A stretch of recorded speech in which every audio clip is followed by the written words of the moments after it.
It's Dave Ridley from RidleyReport.com, urging you not to watch LCLReport.com. Today's LCL report is brought to you by the LCL webpage. You can check out my jewelry and any latest story there. Also, there's this poorly neglected area on the right side where I get donations. $3 a month. If you can afford it, would really help, but if not, it's free anyway. $3 a month would really help out. Today, I'm going to talk about David Ridley. Now, Dave Ridley was a reporter somewhere down south. I believe it was in Texas. And he moved to New Hampshire to seek more freedom as part of the Free State Project. When he got there, he decided to start his own independent media service and was one of the pioneers to basically create their own YouTube channel, drive traffic, and survive off advertising. If you don't know who he is, he's got quite a track record in just 2 years. Wait till you hear the statistics in this report. I'm going to take you to it now so you can learn about Dave Ridley. And I'm talking about him because currently, today, he's sitting in jail. I have a tremendous amount of respect for Dave Ridley's courage. As a liberty activist, the First Amendment is very important to him, and he challenged the court. Even though they told him they couldn't film, he went in anyway and filmed and got arrested. He's well known for actually being the first person I know of to film his own arrest on the internet live. Here's his interview. Sorry about the sound. That webcam didn't have a very good mic. He's Dave Ridley, and he will be going to jail when? July 6th. And what happened in court? I attempted to bring a video camera into the courtroom in defiance of the judge's ban. I did this openly. It wasn't a secret. So they arrested me. And what I'm saying is, when you went back, you offered an option to do community service, and the state was not interested. Right. Yeah, that was kind of a surprise. I felt like paying a fine would be dishonorable to the institution that committed the abuse. But either community service or jail would be honorable. And community service should actually help everybody involved, right? So you think they would have taken community service. But no, Mr. Ridley, we insist on spending as much money as possible and weakening ourselves to the maximum extent, so we sentence you to 6 days in jail. Although really, the sentence technically was a $250 fine. They knew they'd have to pick between putting me in jail and community service. That was the choice that I made. So obviously, I mean, to me that means that this is about revenue collection. That if it was really no, I mean, they knew that they weren't going to get any revenue because I had already told them I wouldn't pay the fine. So if they cared about, the community, you'd think the community service would be the more intelligent choice. It's good for everybody. My plan had been to pick up litter, around Keene. Otherwise, it's costing people money. Yeah. All right. Well, thank you for your time. I was curious about what you're going to do about that, and I assume you're going to be on mail to jail, so make sure you guys write to him.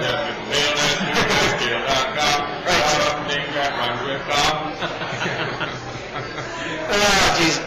Now, Dave's sitting in jail right now as this goes out. This will be his first day. I would love to see him get flooded with letters. I don't think he's going to be in that long, just a matter of I think he said 6 or 7 days. So I'd love for him to get a bunch of letters to let him know that you support him. The reason this is so important is this is how governments slide into some very, very dangerous situations.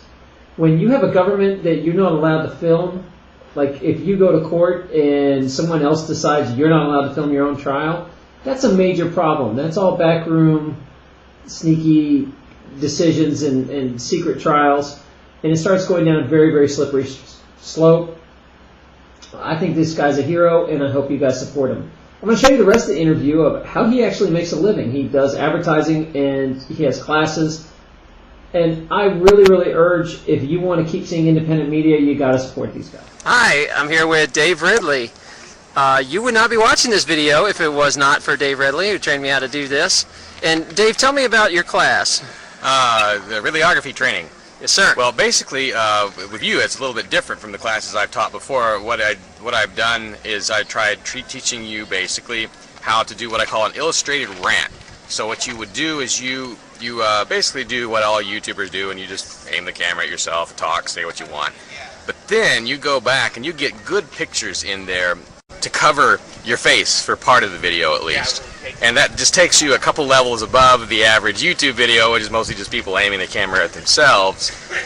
Or they're aiming it at some event and they're just rolling endlessly on the event. So that's what most YouTube videos do. This takes you up a level without you really having to do a heck of a lot of work. So you took that process, that approach. As soon as I taught you, you knew exactly what to do with it. So either I trained you really good, or you're a brilliant guy. We're going to see, the next people I train, I may train them the way I trained you, and see what they can do. But it's just basically about leveraging the video that's already out there, or the video that you've already got. I was looking at the counts. You've been doing this 2 years. And how many views have you had on your channel? It's like 1.5 million, I think. And wow. Well, it's 1.5 million video views. Those are not hits on my channel necessarily. Video views, right? Yeah. I'm sorry. And then, as far as subscribers, you're almost, I think, 2,500. Is that right? It's 3,000 now. Oh, is it 3,000? Yeah. I'm behind the times. Gosh. Yes. Also, I realized that you're over 1,000 videos now. 1,000 videos in 2 years. So that means the math. You're doing more than 2 videos a day. No, I think it's slightly less than 2 videos a day. So there must be some number somewhere must be off. But 2 videos a day is not quite sustainable. It's like 1.8 or 1.9. It's amazing. Yeah. So, what gave you the idea to try this type of medium? Because you were the first person I saw that ever did any sort of reporting and independently like this. I'm sure there's other folks that have done it. I just had this idea from the old days when I was a TV news videographer.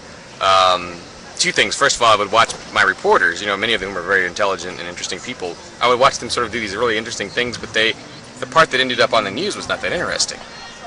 And then the other thing that would happen was sometimes the producers, it's totally separate, but the producers would send us out and they go, Dave, we've only got 20 minutes to get this on the air and it takes 10 minutes to get there, so we're not going to have time to edit. Just edit it in the camera. Just shoot 5 shots of anything and just throw it on the air. And so you would shoot 5 shots that were maybe 6 seconds long or something like that, as opposed to, like normally with a news, you shoot like 10-second long shots and then go back and edit them later. There'd be no editing, you just throw it on the air raw. Well, I thought, why not take that concept a step or 2 further? You could take, not only could you put it on the air raw, but you could also maybe narrate a little bit, like explain a little play-by-play of what you're seeing. And so I just tried to take those 2 concepts and meld them together and just basically shoot the video with a plan to not even edit it, basically. Just throw it on the air like it is, as long as there's not something egregious in there. And that's how I shoot most of my videos when I'm at an event. But like when there's not an event going on, even in New Hampshire there's plenty of days where there's nothing going on or I'm not there, then I have to kind of rely on file video, do a little bit of editing and stuff like that. So, in your history, what do you think the most interesting story was that you did? The most interesting story. The one you enjoyed the most. The one I enjoyed the most.